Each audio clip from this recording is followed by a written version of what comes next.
Bonjour et bienvenue sur la chaîne.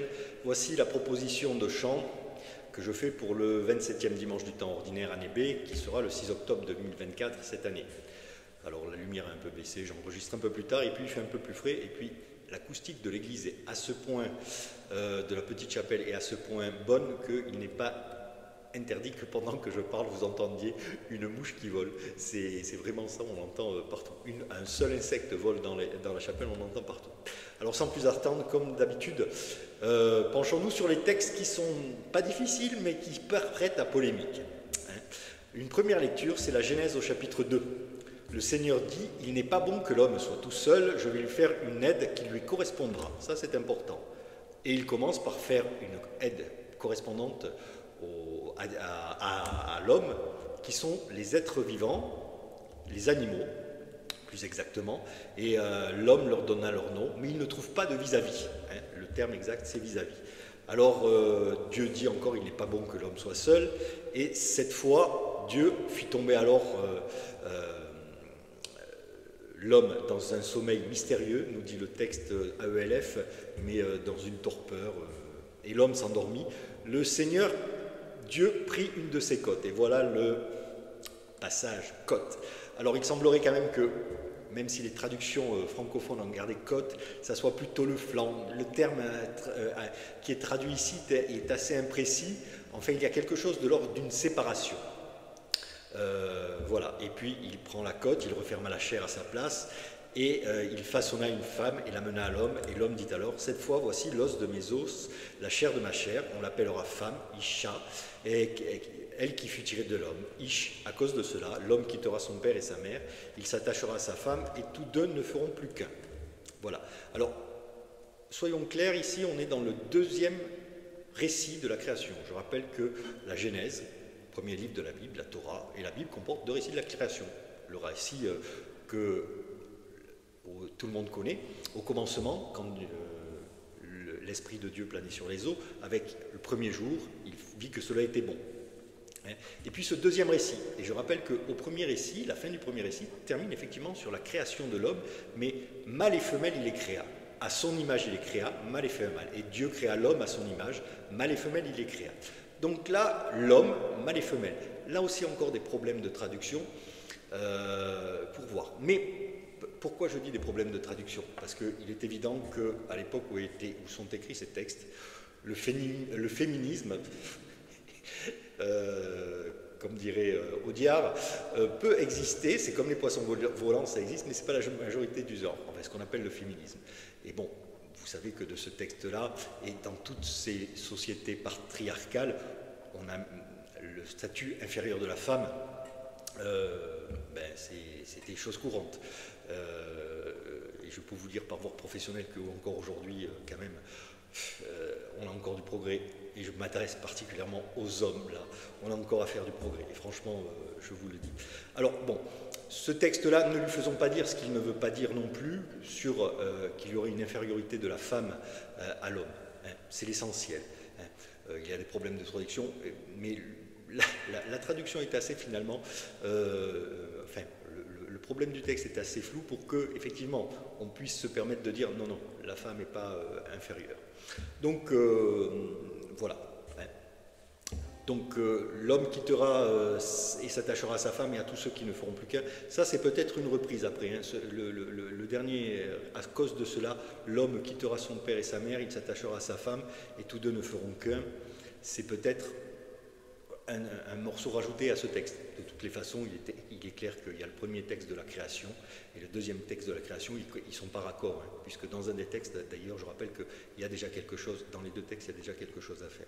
Ce qui est intéressant aussi, c'est qu'on dirait que Dieu est brouillon, mais ça je mettrai en lien les conférences du professeur Thomas Romer, puisqu'il ne trouve pas tout de suite que c'est la femme qu'il faut à l'homme, qui lui donne les animaux. Le psaume 127-128, quelques versets, « Heureux qui craint le Seigneur et marche selon ses voies, tu te nourriras du travail de tes mains ». Ça rejoint cette histoire du jardin. Alors, est-ce que c'est une sanction? Est-ce que c'est du jardin d'Éden, du jardin de la création? Tu gagneras ton pain à la sueur de ton front, et puis après, jusqu'au chapitre 4, c'est 6, avec avec le récit de Caïn et Abel, la chute et tout ça. La terre qui nourrit difficilement. Mais ça, c'est plutôt pour dire la terre nourrit difficilement, et on le constate, et il faut bien l'expliquer. Mais on a cette idée que l'homme travaille la terre que donne Dieu. Tu ne te nourriras du travail de tes mains. Et ce n'est pas forcément péjoratif. Hein, l'homme est aussi créé dans les chapitres, les 2 premiers chapitres, comme un jardinier. Hein, et rappelons-nous, hein, Marie-Madeleine, Marie de Magdala, confond Jésus avec le jardinier. D'ailleurs, dans certains tableaux, Jésus est souvent représenté de la résurrection, dans cet épisode, Noli me tangere, avec une pelle. Hein. Il y a quelque chose là, certainement, dans les récits évangéliques, en écho au jardin, la création nouvelle. Car Jésus est la création nouvelle, voilà, hein, dans le jardin. Donc heureux es-tu, et puis voilà, on arrive, ta femme sera dans ta maison comme une vigne généreuse, et tes fils autour de la table comme des plants d'olivier. Voilà comment sera béni l'homme qui craint du Seigneur. À l'époque où sont écrits les psaumes, ils sont écrits sur plusieurs temps, mais l'homme n'en demande pas plus finalement que sa femme sera dans sa maison comme une vigne généreuse, et les fils autour de la table, assurer la descendance, parce que je vous rappelle que du temps de Jésus, il y a une polémique sur qu'est-ce que devient entre les Sadducéens et les pharisiens sur savoir la résurrection de la chair. Il est évident que, avant d'arriver à cette idée, il y a une maturité. Qu'est-ce qui devient après la mort? Donc, ce qui intéresse aussi beaucoup de gens, enfin, les personnes qui sont d'une société rurale à l'époque, c'est le seul moyen de se survivre, c'est d'avoir une descendance. Voilà. Et puis la femme généreuse. Deuxième lecture des Hébreux, au chapitre 2, versets 9 à 11. Frère, Jésus qui a été abaissé un peu au-dessous des anges, nous le voyons couronné de gloire et d'honneur à cause de sa passion et de sa mort. Il a donc fait l'expérience de la mort. C'est par grâce de Dieu, au profit de tous, celui pour qui par qui tout existe, voulait conduire une multitude de fils jusqu'à la gloire. C'est pourquoi il convenait qu'il mène à sa perfection par ses souffrances celui qui est à l'origine de leur salut. Car celui qui sanctifie et ceux qui sont sanctifiés doivent tous avoir une même origine. Pour cette raison, Jésus n'a pas honte de les appeler ses frères, parole du Seigneur. Enfin, excusez-moi, j'ai lu le texte. Jésus n'a pas honte de les appeler ses frères. Donc là aussi, on revient dans cette espèce de lien avec la création. Mais il y a puis l'évangile de Marc. Alors je ne vais pas le lire, mais c'est l'épisode, bien sûr, de est-il permis à un mari de renvoyer sa femme? Jésus leur répondit, que vous a prescrit la loi de Moïse? Ils lui dirent, Moïse a permis de renvoyer sa femme à condition d'établir un acte de répudiation. Jésus répliqua, c'était en raison de vos duretés de vos cœurs. Hein. À cause de cela, l'homme, on connaît le récit. Donc ce que Dieu a uni, que l'homme ne le sépare pas. Hein. Et là, Jésus est un rabbi et il interprète radicalement, effectivement, la Torah. Ça nous pose problème, bien sûr, 2000 ans après. Hein. Alors nous avons les protestants qui acceptent le remariage. On sait que dans l'Église catholique, c'est beaucoup plus compliqué et que encore ce qu'a permis le pape, l'ouverture à la communion des divorcés remariés, est compliqué. Hein. Alors, il leur déclara, celui qui envoie sa femme et en épouse une autre devient adultère envers elle. Si une femme qui a envoyé son mari en épouse une autre, elle devient adultère. Là, il y a une équivalence, parce que dans la Bible, celle qui est le plus souvent, l'adultère pour un homme, c'est prendre la femme de quelqu'un d'autre. Aller voir les prostituées, c'est pas adultère. Mais c'est prendre la femme de quelqu'un d'autre. Peu importe qu'il ait une femme ou pas. Par contre, pour la femme mariée, effectivement, c'est avoir des rapports sexuels avec un autre homme. La gravité est la même, mais pour la femme mariée. Pour l'homme marié, c'est s'il est adultère uniquement s'il va convoiter la femme de son prochain. Voilà. On est encore en pleine dans l'égalité des sexes. Hein. D'ailleurs, il y a une patoune, si une femme a renvoyé son mari en épouse à une autre, elle devient adultère. Alors ça, c'est typiquement un truc... il est peu probable que Jésus ait pu dire ça, mais l'évangéliste le dit en conformité, je sais, j'en ai choqué, voilà. Mais pourquoi? Parce que dans le monde de juif, c'est l'homme qui renvoie la femme, c'est pas l'inverse. Hein. Donc là, si c'est la femme qui renvoie l'homme, on sait très bien que chez les Romains, c'est quelque chose de possible. Donc voilà, hein, on a là aussi un des signes que la communauté s'élargit, la communauté des premiers chrétiens s'élargit aux gentils. Hein. Les écrits en reflètent aussi. Hein. Les écrits fort de l'autorité du Christ, il y a les premières adaptations, si vous voulez, à rencontrer ceux qui ne sont pas issus du judaïsme. Voilà. Et puis la fin finit, c'est un peu une fin, le récit finit en queue de poisson, parce qu'on passe de la femme adultère, bien sûr, de renvoi de la femme adultère, à des gens présentés à Jésus, des petits-enfants, pour qu'il leur pose les mains sur eux. L'imposition des mains. Un geste très beau qu'on devrait remettre nous-mêmes dans nos familles, pour nos enfants de temps en temps.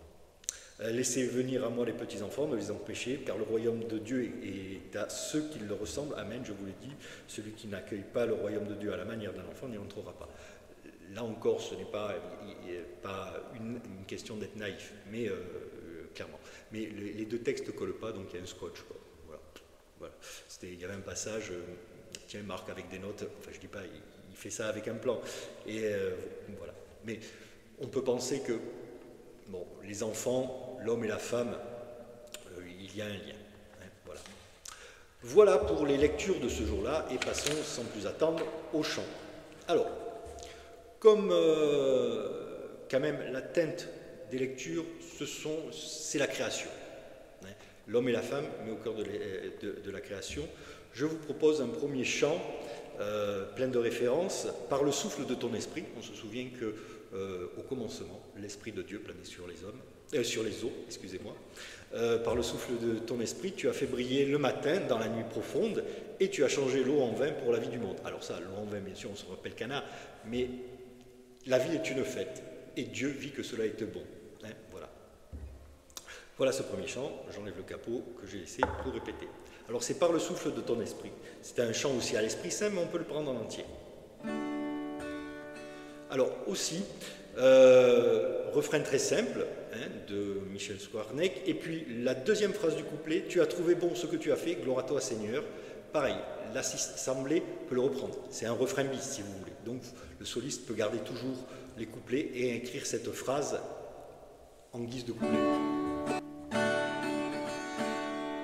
Par le souffle de ton esprit, tu as fait briller le matin dans la nuit profonde, et tu as changé l'eau en vin pour la vie du monde, fontaine de toute lumière et source de toute vie. Tu as trouvé bon ce que tu as fait, gloire à toi Seigneur. Par le souffle de ton esprit, tu as fait briller le matin dans la nuit profonde, et tu as changé l'eau en vin pour la vie du monde. Tu graves en nos cœurs ton image, nous sommes ta ressemblance. Tu as trouvé bon ce que tu as fait, gloire à toi Seigneur. Par le souffle de ton esprit, tu as fait briller le matin dans la nuit profonde, et tu as changé l'eau en vin pour la vie du monde. Tu scelles avec nous ton alliance aux noces de l'homme Dieu. Tu as trouvé bon ce que tu as fait, gloire à toi Seigneur. Par le souffle de ton esprit, tu as fait briller le matin dans la nuit profonde, et tu as changé l'eau en vin pour la vie du monde. Tu fais toutes choses nouvelles, l'amour fait fleurir la mort. Tu as trouvé bon ce que tu as fait,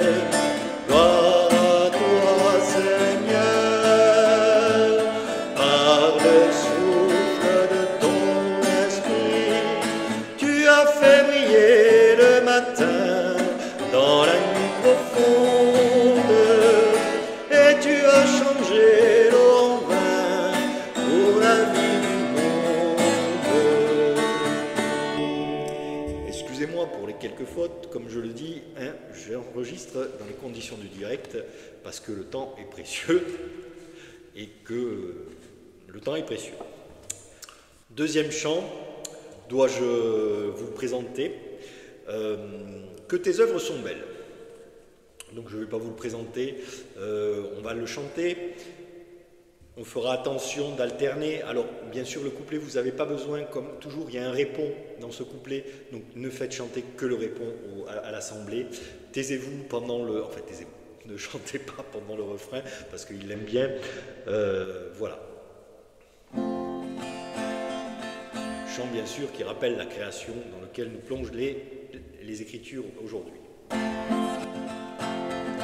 Que tes œuvres sont belles, que tes œuvres sont grandes, Seigneur, Seigneur, tu nous combles de joie.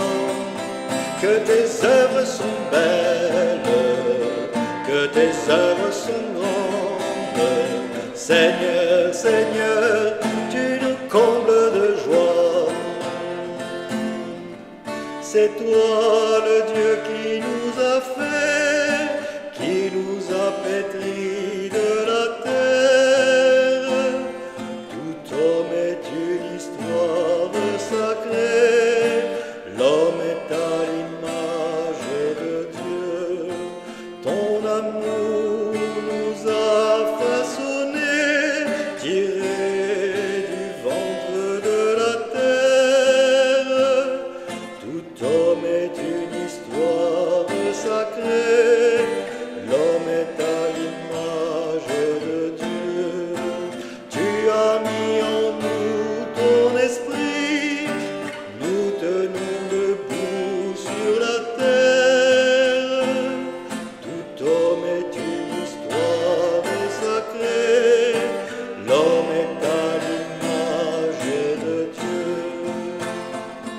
Que tes œuvres sont belles, que tes œuvres sont grandes, Seigneur, Seigneur, tu nous combles de joie. Que tes œuvres sont belles, que tes œuvres sont grandes, Seigneur, Seigneur, tu nous combles de joie. La terre nous donne le pain, le vin qui réjouit notre cœur. Tout homme est une histoire sacrée, l'homme est à l'image de Dieu. Tu fais germer le grain semé, au temps voulu les fruits mûrissent. Tout homme est une histoire sacrée, l'homme est à l'image de Dieu. Tu rassasies tous les vivants, les hommes travaillent pour vivre. Tout homme est une histoire sacrée, l'homme est à l'image de Dieu. Que tes œuvres sont belles, que tes œuvres sont grandes, Seigneur, Seigneur, tu nous combles de joie. Que tes œuvres sont belles, que tes œuvres sont grandes, Seigneur, Seigneur, tu nous combles de joie. Voilà ce grand classique qu'on pourrait d'ailleurs reprendre aussi en sortie à ce moment-là. Voilà donc pour les deux chants d'entrée. Maintenant, passons au psaume. Alors, le psaume, d'habitude, je fais 2 strophes et je rechante le refrain. Là, il est plus simple de faire le refrain, une strophe, le refrain, et d'enchaîner les 2 strophes. C'est plus logique. Que le Seigneur nous bénisse tous les jours de notre vie. Que le Seigneur nous bénisse tous les jours de notre vie. Heureux qui craint le Seigneur et marche selon ses voies. Tu te nourriras du travail de tes mains. Heureux es-tu à toi le bonheur. Que le Seigneur nous bénisse tous les jours de notre vie. Ta femme sera dans ta maison comme une vigne généreuse, et tes fils autour de la table comme des plants d'olivier. Voilà comment sera béni l'homme qui craint le Seigneur. De Sion, que le Seigneur le bénisse. Tu verras le bonheur de Jérusalem toute ta vie, et tu verras les fils de tes fils paix sur Israël. Que le Seigneur nous bénisse tous les jours de notre vie.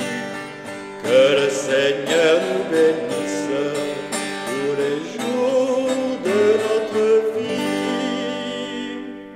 Voilà, le propos « Et tu verras les fils de tes fils, paix sur Israël », le propos confirme ce que je disais tout à l'heure, l'important à cette époque, c'est d'avoir une descendance.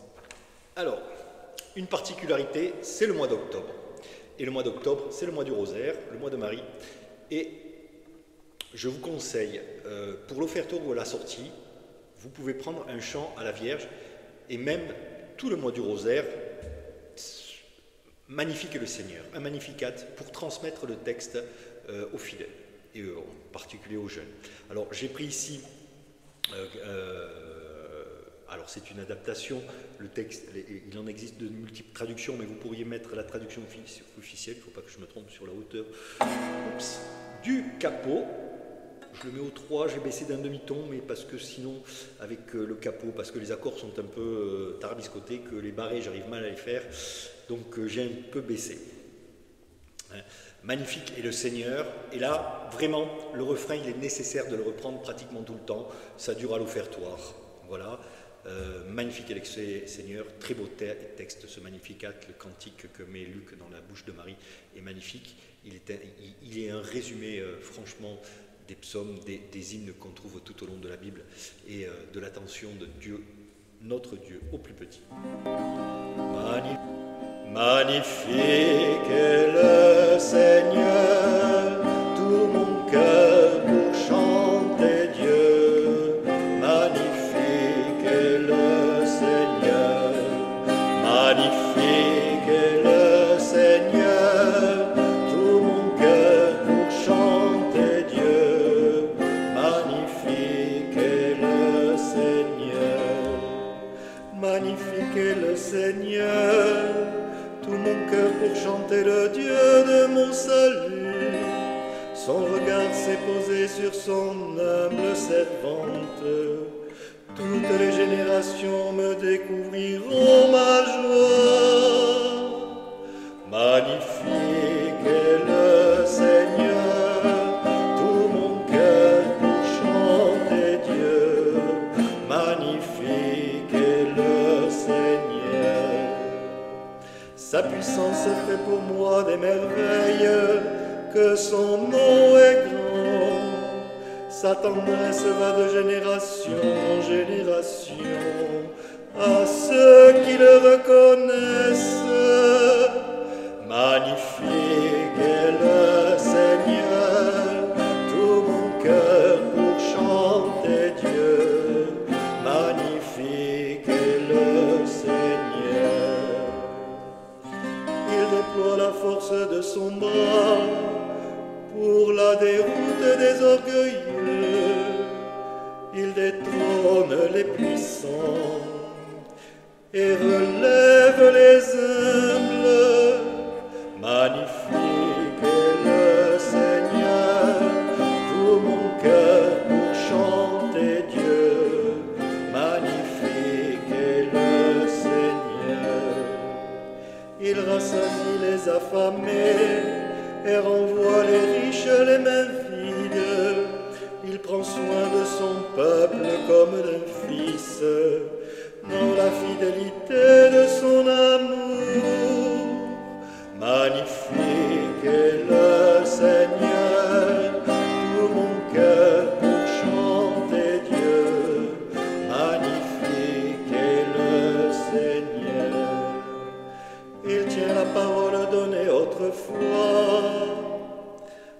faveur d'Abraham et de sa lignée dans les siècles.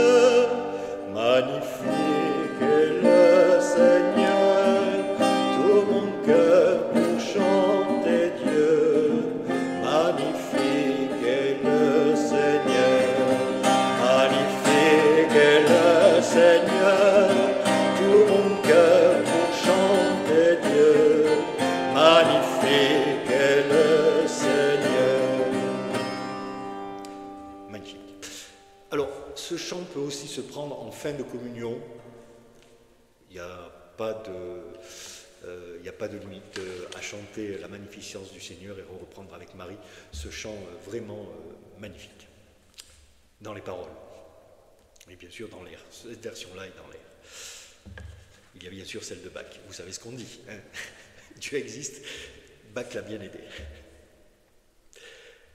Un autre chant de Georges Lefebvre, qui fait des tubes, et la version la plus connue, et surtout avec Raymond Faux, et là c'est Aimer c'est tout donner, qui convient aussi avec la thématique du jour, d'aimer. Dieu a tant aimé le monde, c'est lui qui a créé, et puis il y a l'amour de l'homme et de la femme aussi, et envers les enfants. Aimer c'est tout donner, et se donner soi-même. Aimer c'est tout donner, et se donner soi-même. Dieu a tant aimé le monde qu'il lui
ce second chant, il y a un contre-chant.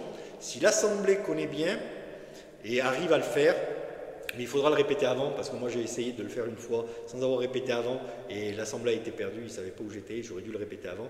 Il y a un contre-chant que vous pouvez prendre pendant le refrain. Passons maintenant au chant de communion. Là, un chant qui mange ma chair. Je le prends souvent, je le prends le jeudi saint, donc là ça sera une des dernières fois que je le chante, et je peux le prendre aussi à la fin de la communion, rien que le refrain, parce que là, il n'y a que le refrain que les gens peuvent chanter, parce que les couplets sont sur des airs différents. D'ailleurs, le couplet, il y a un petit... Alors je ne sais pas, moi ce que j'entends sur les divers enregistrements que j'ai et les partitions, ça ne colle pas. Donc il faut se référer... Heureusement, ça colle sur les accords. Référez-vous à une audition, à quelque chose d'oral. Mais il est assez facile à mettre en œuvre quand vous avez un orgue qui vous soutient, parce que l'orgue donne mieux, ou quand vous avez une guitare, mais c'est vrai que deux des couplets, le troisième couplet est un peu compliqué. Je ne chante sur les 5 couplets, je chante le 1, le 2, le 3 et le 5. Voilà.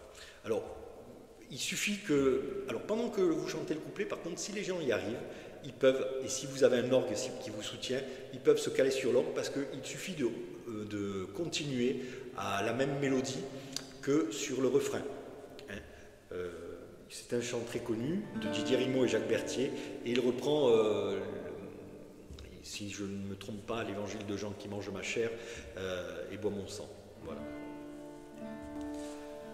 Qui mange ma chair et boit mon sang, demeure en moi et moi en lui.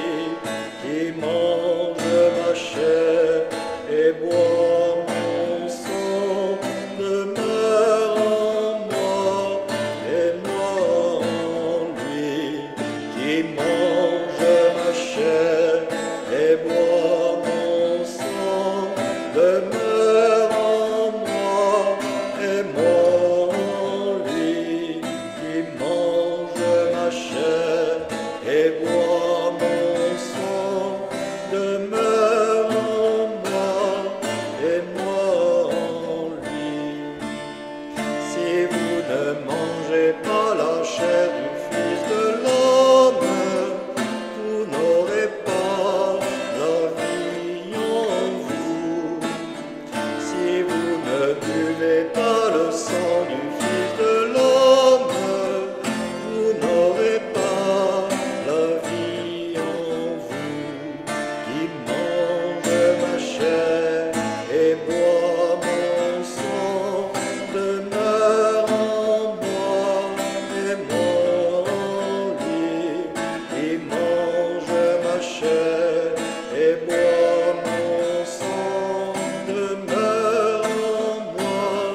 couplets, il n'était pas sur la même page, j'ai été surpris, pourtant c'est un chant que je connais.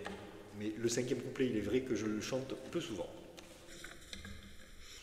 Second chant de communion, voici le pain que donne Dieu, là aussi très catéchétique, c'est carré, c'est de la doctrine, c'est bien. Quand je dis c'est de la doctrine, c'est une catéchèse profonde, pas bêtifiante, parce qu'on peut être bêtifiant sur la catéchèse, et surtout avec la communion, on peut facilement dire en faire de la poudre de perlimpinpin, de la communion. Or, c'est complexe, hein. Avec cette histoire effectivement de présence réelle, je ne la mets pas en doute, hein, rassurez-vous, j'y crois. Enfin, j'y crois. Je n'ai pas besoin de vous rassurer, pour moi c'est quelque chose de vivant, mais on bascule facilement, il y a des choses qu'on ne peut pas totalement dire et décrire, on peut basculer facilement dans la poudre de perlimpinpin. Vous savez très bien que communier au corps du Christ, on peut communier de désir, et puis qu'on ait une grosse hostie ou une petite hostie, c'est la même chose, donc une poussière ou pas une poussière, donc voilà, on en vient à des... En définissant ça de manière trop carrée, on en vient à des absurdités, donc il faut faire attention. Alors voici le pain que donne Dieu, le pain vivant venu du ciel, là aussi des références bibliques. Hein. Voici le pain que donne Dieu, le pain vivant venu du ciel. Tous ceux qui mangent de ce pain ne connaîtront jamais la mort, ne connaîtront jamais la mort. Mangeons le pain livré pour nous, le pain de vie que donne Dieu. Buvons le sang versé pour nous, le sang qui lave tout péché, le sang qui lave tout péché. La coupe que nous bénissons est communion au sang du Christ, le pain qu'ensemble nous rompons est communion au corps du Christ, est communion au corps du Christ. Si nous mangeons la chair du Christ, en Dieu nous demeurons vivants. Si nous buvons le sang du Christ, la vie de Dieu demeure en nous. La vie de Dieu demeure en nous. Ce pain est force au long des jours, ce pain est jour au long des nuits, ce pain est source au plein désert, il est l'ivresse de l'esprit, il est l'ivresse de l'esprit. Prenons le pain des temps nouveaux, le corps où l'homme est accompli, goûtons au vin d'immense joie, au sang qui fait de l'homme un Dieu, au sang qui fait de l'homme un Dieu. Voilà, alors quelques couplets peuvent un peu surprendre pour qui ne connaît pas la Bible. Qui fait de l'homme un Dieu, tu nous as fait à peine moins que des dieux, hein, dit le psalmiste. Hein. Voilà. Et puis j'aime bien la manière du couplet d'amener ce pain est force au long des jours, ce pain est jour au long des nuits, vous voyez qui manie les contraires, ce vin est source en plein désert, il est l'ivresse de l'esprit. Alors je rappelle que l'ivresse de l'esprit, il n'y a pas de souci, hein, alors on nous demande pareil, ivre, mais au jour de Pentecôte, hein, ceux qui ont vu les apôtres parler en langue, hein, ils pensaient qu'ils étaient pleins de vin doux, entre autres qu'ils étaient ivres, ronds comme des queues de pelle, si on parlait familièrement. Voilà. Et nous allons passer au chant de sortie. Alors, le chant de sortie, le premier chant, Christ aujourd'hui nous appelle, un chant classique aussi, puisque le chant de sortie doit aussi inviter à prolonger la messe. Moi je dis toujours à prolonger la messe. Enfin, cette communion au corps et au sang du Christ que nous avons, il faut maintenant l'acter et la vivre en acte. Donc là aussi, très classique, connu. Christ aujourd'hui nous appelle, Christ aujourd'hui nous envoie, vive le Seigneur qui nous aime, Dieu nous donne sa joie, Dieu nous donne sa joie, ces chemins vous conduisent vers la vie, partez loin, l'aventure est infinie, vous serez ses témoins, vous qu'il nomme ses amis. Christ aujourd'hui nous appelle, Christ aujourd'hui nous envoie, vive le Seigneur qui nous aime, Dieu nous donne sa joie, Dieu nous donne sa joie, ses chemins sont amour et vérité, le bon grain Dieu lui-même l'a semé, vous serez ses témoins, la parole va germer.